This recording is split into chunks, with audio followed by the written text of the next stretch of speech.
Hello student, welcome to my YouTube channel. और आज हम आपको चैप्टर नंबर 14 के जो है एमसीक्यू एनसीईआरटी एग्जाम सीरीज के बताते हैं। That is respiration in plants, chapter number 14। और मैं फिर वही बात कहूँगा, नीट के लिए एनसीईआरटी एग्जाम्पलर बहुत ही ज़रूरी है इसके बच्चे, क्योंकि मेन एनसीईआरटी पढ़ते हैं और उसके बाद क्वेश्चनिंग नहीं लगाते। सबसे बड़ा आपका काम है क्वेश्चन करना आपको, ठीक है। तभी आपको अपना पता लगेगा कि आप कितना लगा पा रहे हैं, कितना वेटेज आपका, कितना स्कोर हो पा रहा है आपका। तो रेस्पिरेशन के भी 2 क्वेश्चन रहते हैं, कभी 1 या 2 पूछ लिया जाता है और पूरी यूनिट से 6-7 क्वेश्चन पूछे जाते हैं। 6+6 तो रहते ही। तो रेस्पिरेशन इन प्लांट, चलिए स्टार्ट करते हैं। Question number 1। क्वेश्चन नंबर 1 क्या कह रहा है इसमें, देखिए क्वेश्चन नंबर अगर 1 को आप देखें तो 1 में कहा जा रहा है the ultimate electron acceptor for respiration in aerobic organism. Respiration तो आप जानते हैं, ग्लूकोज का ऑक्सीडेशन का CO2 वाटर प्लस एनर्जी जो है ATP में कन्वर्ट हो जाती है माइटोकॉन्ड्रिया में। तो यहाँ क्या पूछा जाता है, अल्टीमेट इलेक्ट्रॉन एक्सेप्टर रेस्पिरेशन में अगर कोई एरोबिक ऑर्गेनिज्म है, ह्यूमन ले लीजिए आप, एनिमल्स जितने भी हैं उनमें एरोबिक ऑर्गेनिज्म कहलाते हैं, क्योंकि वो ऑक्सीजन के जरिए ग्लूकोज टूटता। तो उसमें जो इलेक्ट्रॉन एक्सेप्टर होता है, अल्टीमेट इलेक्ट्रॉन एक्सेप्टर, वो क्या है, that is oxygen is the ultimate acceptor.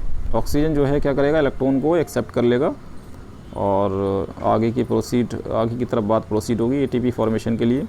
बहुत सारे प्रोसेस चलते हैं। क्वेश्चन नंबर 2, तो फर्स्ट का भी हो गया। क्वेश्चन नंबर 2 की तरफ बढ़ते हैं। Phosphorylation of glucose during glycolysis catalyse. Phosphorylation का मतलब क्या है, ग्लूकोज के अंदर फॉस्फेट मॉलिक्यूल ऐड होंगे, 1 by 1 ऐड होते रहते हैं। एक ऐड होगा जैसे ग्लूकोज से ग्लूकोज 6 फॉस्फेट, फिर ग्लूकोज से ग्लूकोज बिस फॉस्फेट। लेकिन ये शुरुआत की बात कर रहे हैं जब तो कौन सा एंजाइम इसमें रोल अदा करता है, तो हेक्सोकाइनेज याद रखिएगा, इनिशिएट कराता है ये। That is C is the most appropriate answer. Hexokinase और मैग्नीशियम के प्रेजेंस में ये फॉस्फोराइलेशन ग्लूकोज का होता है ग्लाइकोलिसिस में। ग्लाइकोलिसिस में शुगर का ब्रेकडाउन, ग्लाइकोज में शुगर, लाइसिस में ब्रेकडाउन। तो हेक्सोकाइनेज एंजाइम कैटालाइज कराता है मैग्नीशियम के प्रेजेंस में। C is correct. Question number 3, pyruvic acid the key product of glycolysis. Pyruvate होता है pyruvic acid and have many metabolic fates. इसके बहुत सारे फेट्स हैं, मतलब आगे क्या रहेगा, है ना, जो इसका डेस्टिनी है, या मतलब डेस्टिनी तो नहीं कहेंगे, मतलब इसका जो फाइनल होगा वो किस में कन्वर्ट हो जाएगा जाके। Under aerobic condition it form, aerobic condition में ये क्या बनाएगा, तो ये एसिटाइल कोएंजाइम है और CO2 का फॉर्मेशन करेगा जो क्रैब साइकिल में चला जाएगा। C is correct. Question number 4, electron transport system is located. जो ETS सिस्टम है वो माइटोकॉन्ड्रिया में कहाँ लोकेटेड, आउटर नहीं, इनर नहीं, इंटर नहीं, इनर मेम्ब्रेन में ये लोकेटेड, याद रखिएगा। C is the most appropriate answer. Inner membrane में ETS के लोकेटेड होता है। और नीट में पिछले साल ये 18 या 19 में पूछा गया क्वेश्चन इस टाइप से। Which of the following, question 5, exhibit highest rate of respiration. सबसे ज़्यादा हाईएस्ट रेट ऑफ रेस्पिरेशन किसके अंदर होगा, ग्रोइंग शूट अपेक्स नहीं, जर्मिनेटिंग सीड बिल्कुल appropriate, root tip leaf but इसमें नहीं होगा। जर्मिनेटिंग सीड में याद रखिएगा सबसे हाईएस्ट रेट में रेस्पिरेशन होता है, तो B is the most appropriate. Metabolism start हो जाती है डोरमेंसी ब्रेक होने के बाद। Question number 6, choose the correct statement. आपको सही बताना, pyruvate is form in the mitochondrial matrix. बिल्कुल गलत, क्योंकि पायरुवेट का बनता है साइटोप्लाज्म में। During conversion of succinyl coenzyme to succinic acid a molecule of ATP synthesize, ये भी गलत है। Oxygen is vital in respiration for removal of hydrogen, ये बिल्कुल सही याद रखिएगा। ऑक्सीजन जो है एक बहुत ही important vital in respiration for the hydrogen को निकालने में सबसे इंपॉर्टेंट रोल ऑक्सीजन का है। तो C is the most appropriate. Fermentation में पूरा ब्रेकडाउन होता ही नहीं, तो सी इसका सही है। चलिए question number 7, mitochondria are called power house of the cell. Which of the following observation support this statement.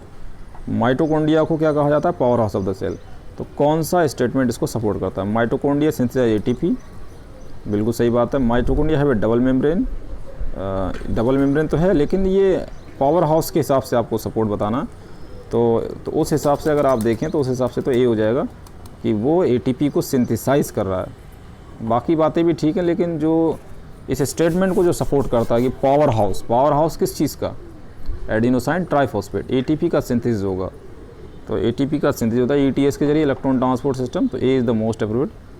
Question number 8, the end product of oxidative phosphorylation. जो ऑक्सीडेटिव फॉस्फोराइलेशन होता है, ऑक्सीजन की मदद से क्या होगा, जो है वाटर का फॉर्मेशन होता है, लास्ट में ATP फॉर्मेशन होता है। तो एंड प्रोडक्ट क्या हो जाएगा, ATP and water. D is the most appropriate. Oxidative phosphorylation में पानी का फॉर्मेशन होगा, वाटर सिस्टम 4th में। सॉरी, जो आपके कॉम्प्लेक्सेस होते हैं इलेक्ट्रॉन ट्रांसपोर्ट सिस्टम में 5 कॉम्प्लेक्स होते हैं, 5 में एटीपी सिंथेसिस होता है, चौथे में वाटर बनता है, 5 में एटीपी बनती है, तो एटीपी वाटर इसका प्रोडक्ट हो गया, D is correct. Question number 9 देखिए, बहुत अच्छा क्वेश्चन है, आपको मैच करना है। Match the following and choose the correct from the given below, column A को कॉलम बी से।